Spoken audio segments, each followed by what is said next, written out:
What is up, home care experts? This is Lucas with the Business of Senior Care, and I am here today to talk about the great state of North Carolina and the licensing process for non-medical home care agencies or home care agencies, HCAs.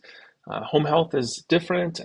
North Carolina has a particular certificate of need process for home health, for skilled home health agencies. So this is specific to non-medical home care agencies.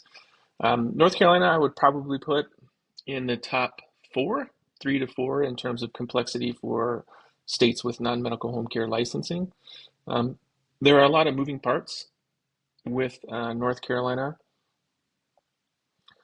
and a somewhat complicated licensing process that I'll try and demystify a little bit here on this video.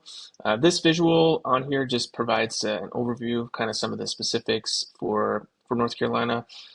It is overseen by the North Carolina Department of Health, and then there's a licensing division here, DHSR, that oversees the enforcement, the issuing of the license and then the enforcement of the license after that. And this is a pathway for the licensing process, which we'll talk about for the different steps. It starts over here with an initial application. So it's a PDF application that's like 5 or 6 pages in length. And it just has basic information about the business entity, the administrator, address, phone number, email, business type, that sort of thing, and doesn't require a lot of information to be sent along with it, which is nice because then at least you can get the clock started, so to speak, on licensing once you have your business entity formed and your location.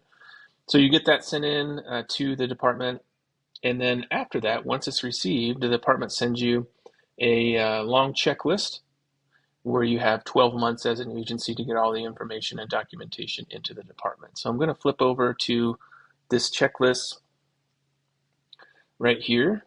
This is a 2-page checklist. Let me move this over here.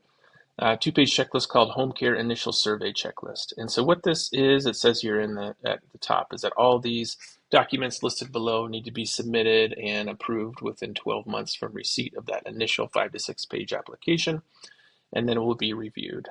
There are 3 major sections. Their first one is supporting documentation. Next one is policies and procedures right here. And then scrolling down to page 2 is personnel record review. So we'll look a little bit about each one. The first section, supporting documentation.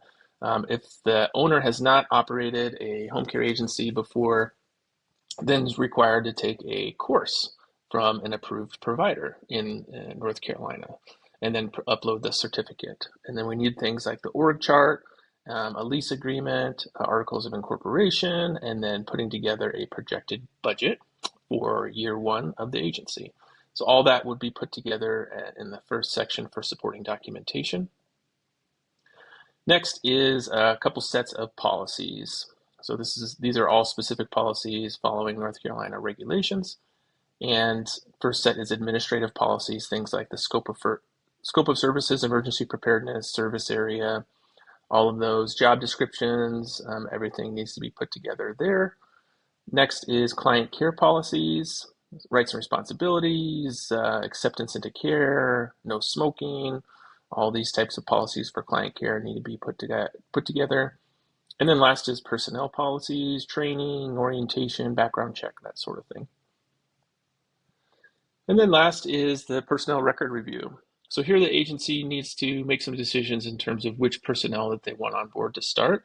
The agency director, service supervisor, in-home caregiver, or companion sitter. And the agency needs at least 3 out of these 4 in order to be able to move forward. So there are different requirements for each one, but it lists here along the left, application, resume, job description, license verification, competency, TB, Hep B, orientation, stuff like that. So all of these need to be arranged for each individual on the team for their personnel record review, and then compiled and submitted along with the other ones. So these are all the items that need to be done and completed and submitted within the first 12 months. Flip back to the timeline. So then we submit all the policies and documents, and then it's reviewed by a member from the department, and it's done remotely. They do have the option of coming on site for the department, but typically this is done remotely. and then it's reviewed and then provided back to the agency with comments, questions, and then after that, everything is cleaned up there.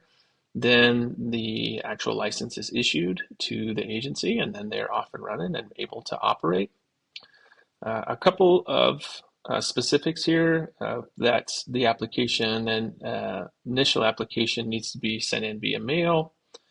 The role requirements are agency director, and then if the agency can choose, if the agency would like to have hands-on personal care services, then they need a registered nurse supervisor as one of the roles in the agency. It's not required to go through licensure if not providing hands-on personal care, but if it is, then there has to be an RN supervisor.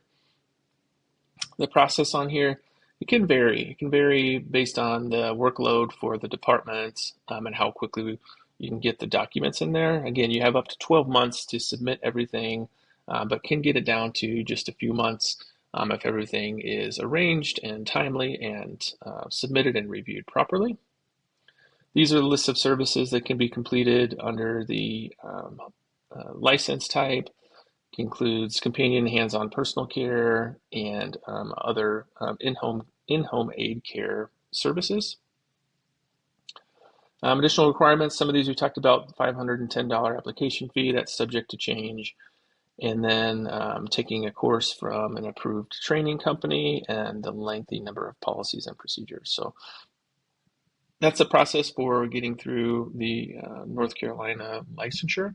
If you are looking for expertise in this area to help with the full licensure process, policies and procedures, then look no further than our company, the Business of Senior Care.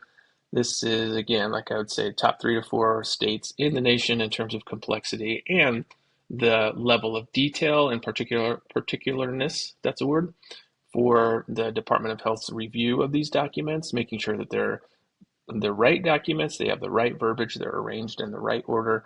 All part of that impacts the survey review process. So feel free to reach out to us with a need for assistance. Thanks.